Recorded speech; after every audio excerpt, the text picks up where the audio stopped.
చిన్న చిన్న గొడవలే కదా అలిగి పడుకుందిలే అనుకున్నాడు. బట్ తెల్లారేకల్లా పడుకున్న ఆమె చనిపోయింది. భార్య భర్త ఇద్దరి మధ్య గొడవ, ఇది చాలా కామన్ గొడవలు కాస్త సీరియస్ అయితే ఒక్కోసారి కొట్టుకోవడాలు, తిట్టుకోవడాలు లేదా చనిపోవడం అనే మాట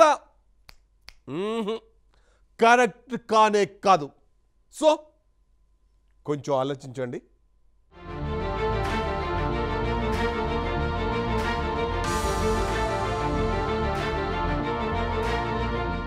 వరకట్న వేధింపులు రోజురోజుకు పెరిగిపోతున్నాయి. కాలం 100 స్పీడ్తో ముందుకు సాగుతున్న ఈ పద్ధతి మాత్రం మారడం లేదు. అత్త వేధింపులు, భర్త అరాచకాలు తగ్గడం లేదు. ఇందులో భాగంగా తాజాగా ఒక నవవధువు ఆత్మహత్యకు పాల్పడింది.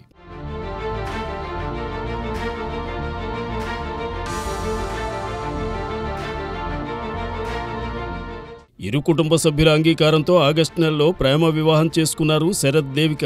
MBA పూర్తి చేసిన దేవిక ప్రైవేట్ ఉద్యోగం చేస్తుండగా IIT ఖరగ్పూర్లో చదువుకుని సాఫ్ట్వేర్ ఉద్యోగం చేస్తున్నాడు శరత్. ఇద్దరి జీవితాలు మొదట ఎంతో సాఫీగా సాగ్గా రాను రాను శరత్లో మార్పు మొదలైంది.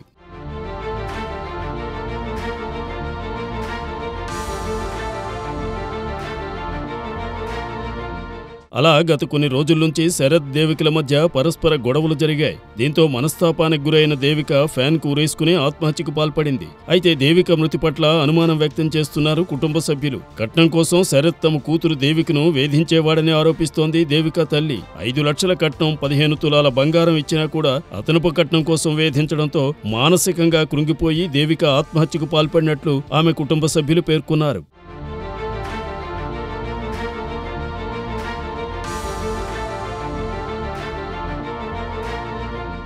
ఘటనా స్థలానికి చేరుకున్న పోలీసులు కుటుంబ సభ్యుల ఫిర్యాదు మేరకు రాయదుర్గం పోలీస్ స్టేషన్లో కేసు నమోదు చేసుకుని మృతదేహాన్ని ఉస్మానియా మార్చురీకి తరలించారు.